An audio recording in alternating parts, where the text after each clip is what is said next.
I go way back with Corvettes and GM cars. My grandfather, my dad's dad, was a Pontiac salesman, so cars have always been a part of our family.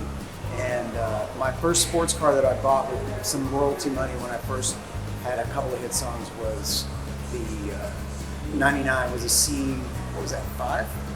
C5, 99 C5. So I've been buying them ever since. It just felt like a lot of fun to do it like this. The last car that I did, I built the engine, so I was able to be there for the assembly, and we drove it off the line, and that was kind of what we did as opposed to the museum delivery like this. But this is so much fun to be able to come here. Anybody who pays for this option and does this, I wholeheartedly endorse it.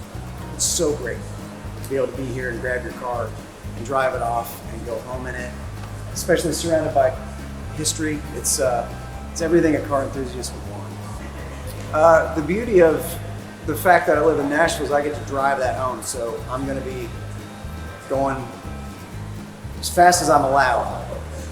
I'm not allowed to go that fast. You have to break them in, but for about, I guess, the first 500 miles, I'm gonna put 100 and something on it probably today, maybe more, because I'll just probably do some laps when I get home. But it's the greatest thing in the world to be able to drive right up the interstate and then drive back to Nashville with this. It's only an hour and a half. It's going to be great. I'm just thrilled to be a Corvette guy, and what a great thing. It's built right up the road from where I live. It's American ingenuity, and there's nothing that's better than these cars they're making right now.